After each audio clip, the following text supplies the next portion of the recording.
Audio one. मरने के बाद हमारा क्या होता है। लेखक वेद मूर्ति तपोनिष्ठ पंडित श्री राम शर्मा आचार्य। भूमिका।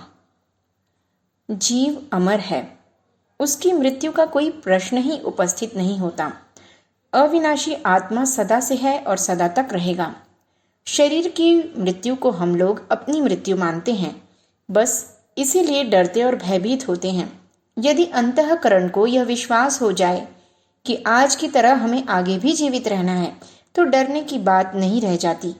मृत्यु का भय अन्य सब भयों से अधिक बलवान है।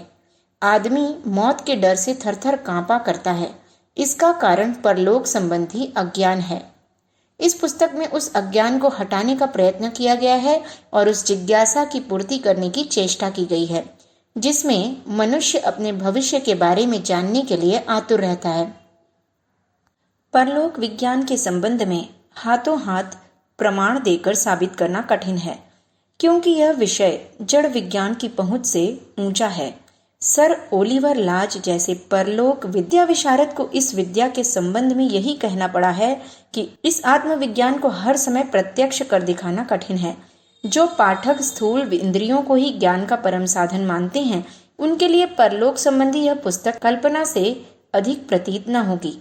किंतु जो दिव्य दर्शियों और तत्वज्ञानियों के वचनों पर विश्वास करते हैं, उनके लिए इसमें विश्वसनीय सामग्री है, क्योंकि अनेक उच्च आत्माओं के निकट संपर्क में रहकर जो ज्ञान हमने प्राप्त किया है, उसी का इसमें निचोड़ है।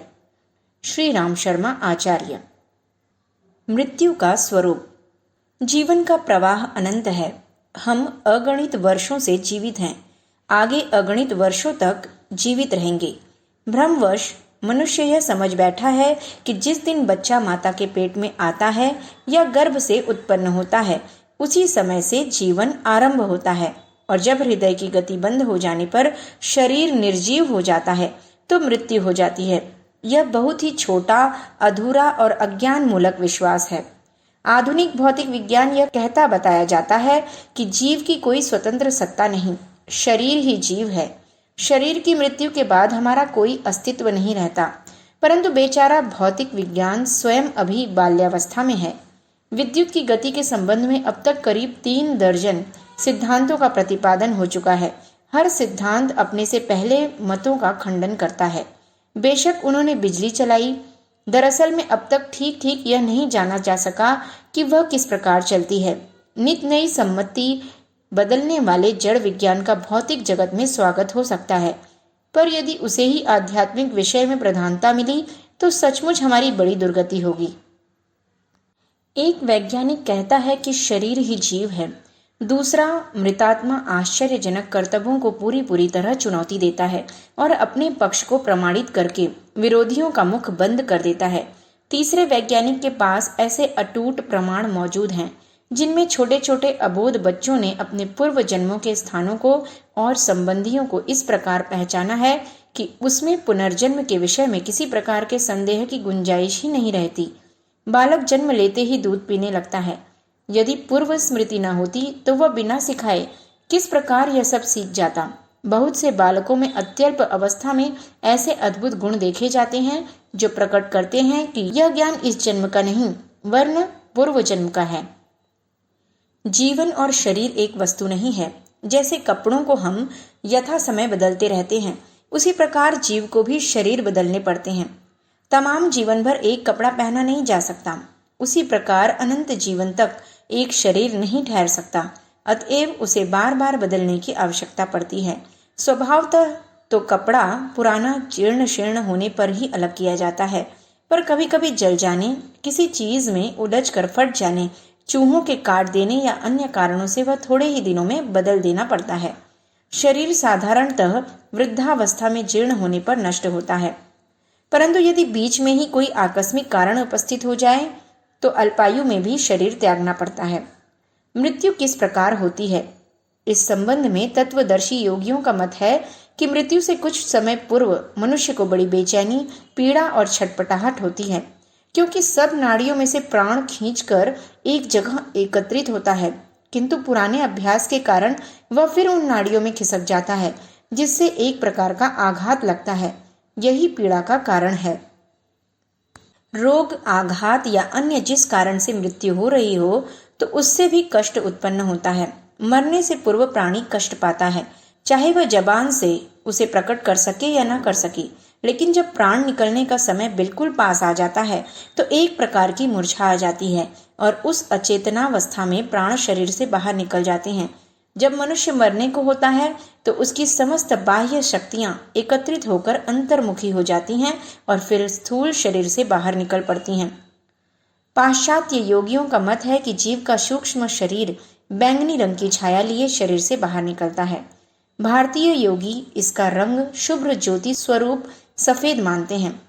जीवन में जो बातें भूलकर मस्तिष्क के सूक्ष्म कोष्ठकों में सुषुप्त अवस्था में पड़ी रहती हैं, वे सब एकत्रित होकर एक साथ निकलने के कारण जागृत एवं सजीव हो जाती हैं। इसलिए कुछ ही क्षण के अंदर अपने समस्त जीवन की घटनाओं को फिल्म की तरह देखा जाता है। इस समय मन की आश्चर्यजनक शक्ति का पता लगता है।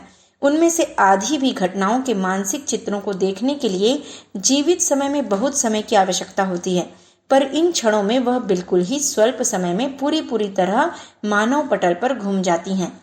इस सब का जो सम्मिलित निष्कर्ष निकलता है वह सार रूप में संस्कार बनकर मृतात्मा के साथ हो लेता है।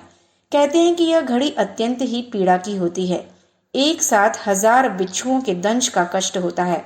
कोई मनुष्य भूल से अपने पुत्र पर तलवार चला दे और वह अधकटी अवस्था में पड़ा छटपटा रहा हो तो उस दृश्य को देखकर एक सहृदय पिता के हृदय में अपनी भूल के कारण प्रिय पुत्र के लिए ऐसा भयंकर कांड उपस्थित करने पर जो दारुण व्यथा उपजती है, ठीक वैसी ही पीड़ा उस समय प्राण अनुभव करता है। क्योंकि बहुमूल्य जीवन का अक्सर उसने वैसा सदुपयोग नहीं किया जैसा कि करना चाहिए था। जीव जैसी बहुमूल्य वस्तु का दुरुपयोग करने पर उसे उस समय मर्मांतक मानसिक वेदना होती है। पुत्र के कटने पर पिता को शारीरिक नहीं मानसिक कष्ट होता है। उसी प्रकार मृत्यु के ठीक समय पर प्राणी की शारीरिक चेतनाएं तो शून्य हो जाती हैं, पर मानसिक कष्ट बहुत भारी होता है।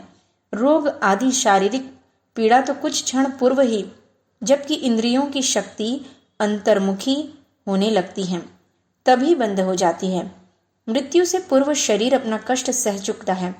बीमारी से या किसी आघात से शरीर और जीव के बंधन टूटने आरंभ हो जाते हैं। डाली पर से फल उस समय टूटता है जब उसका डंठल असमर्थ हो जाता है। उसी प्रकार मृत्यु उस समय होती है जब शारीरिक शिथिलता और अचेतना आ जाती है।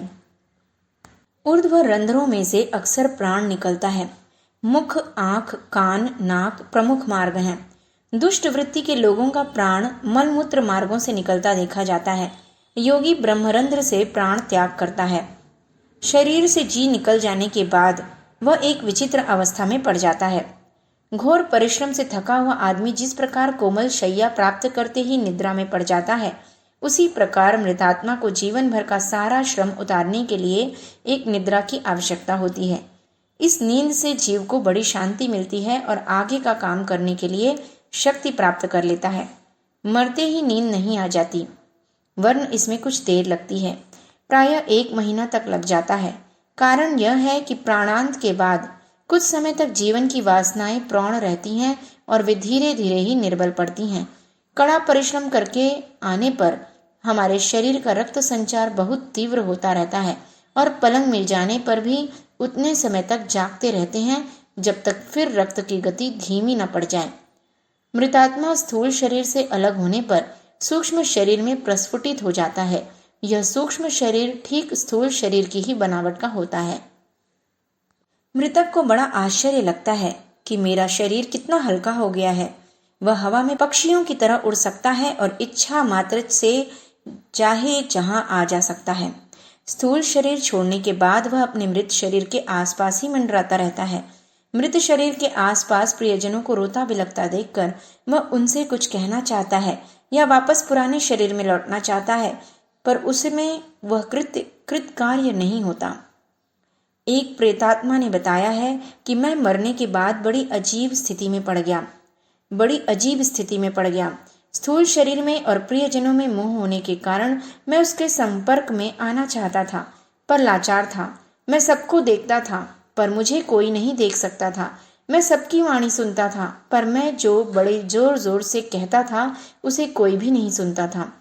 इन सब बातों से कुछ तो कष्ट होता था, कुछ अपने नवीन शरीर के बारे में खुशी भी थी कि मैं कितना हल्का हो गया हूँ और कितनी तेजी से चारों ओर उड़ सकता हूँ।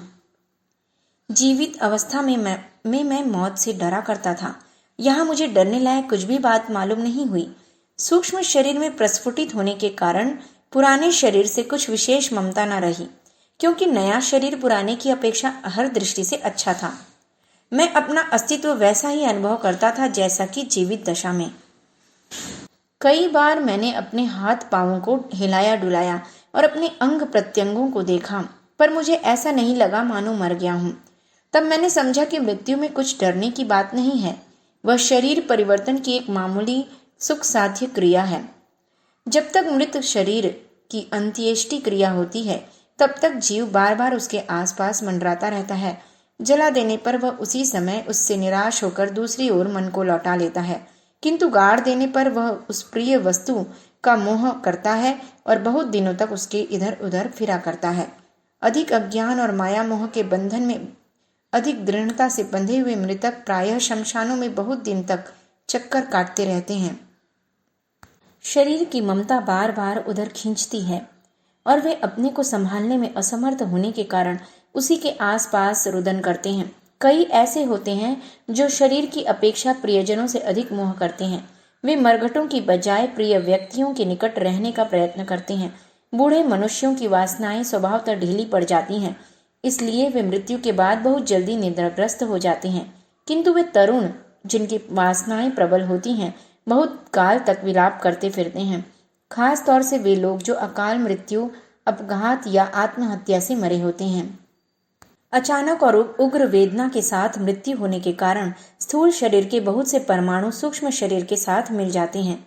इसलिए मृत्यु के उपरांत उनका शरीर कुछ जीवित, कुछ मृतक, कुछ स्थूल, कुछ सूक्ष्म सा रहता है। ऐसी आत्माएं प्रेत रूप से प्रत्यक्ष दिखाई देती हैं और अदृश्य भी हो जाती हैं। साधारण मृत्यु से मरे हुओं के लिए यह नहीं है कि वह तुरंत ही प्रकट हो जाएं। उन्हें उसके लिए बड़ा प्रयत्न करना पड़ता है और विशेष प्रकार का तप करना पड़ता है।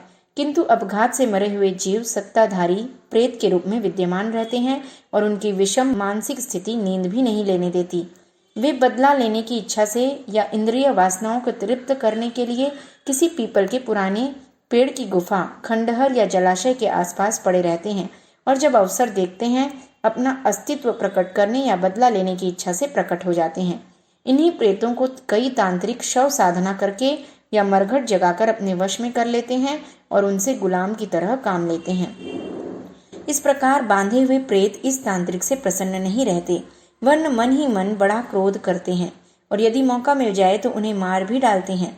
बंधन सभी को बुरा लगता है। प्रेत लोग छूटने में असमर्थ होने के कारण अपने मालिक का हुक्म बजाते हैं, पर सर्कस के शेर की तरह उन्हें इससे दुख रहता है। आबद्ध प्रेत प्रायः एक ही स्थान पर रहते हैं और बिना कारण जल्दी जल्दी स्थान परिवर्तन नहीं करते। साधारण वासनाओं वाले, प्रबुद्ध चित्त और धार्मिक वृत्ति वाले मृतक अंत्येष्टि क्रिया के बाद फिर पुराने संबंधी से रिश्ता तोड़ देते हैं और मन को समझाकर उदासीनता धारण कर लेते हैं। उदासीनता आते ही उन्हें निद्रा आ जाती है और आराम करके नई शक्ति प्राप्त करने के लिए निद्राग्रस्त हो जाते हैं। यह नींद तंद्रा कितने समय तक रहती है, इसका कुछ निश्चित नियम नहीं है। यह जीव की योग्यता के ऊपर निर्भर है। बालकों और मेहनत करने वालों को अधिक नींद चाहिए, किंतु बूढ़े और आराम तलब लोगों का काम थोड़ी देर सोने से ही चल जाता है। आमतौर से 3 वर्ष की निद्रा काफी होती है। इसमें से 1 वर्ष तक बड़ी गहरी निद्रा आती है, जिससे कि पुरानी थकान मिट जाए और सूक्ष्म इंद्रियां संवेदनाओं का अनुभव करने के योग्य हो जाएं। दूसरे वर्ष उसकी तंद्रा भंग होती है और पुरानी गलतियों के सुधार तथा आगामी योग्यता के संपादन का प्रयत्न करता है। तीसरे वर्ष नवीन जन्म धारण करने की खोज में लग जाता है। यह अवधि एक मोटा हिसाब है। कई विशिष्ट व्यक्ति 6 महीने में ही नवीन गर्भ में आ गए हैं, कई को 5 वर्ष तक लगे हैं। प्रेतों की आयु अधिक से अधिक 12 वर्ष समझी जाती है। इस प्रकार 2 जन्मों के बीच का अंतर अधिक से अधिक 12 वर्ष हो सकता है।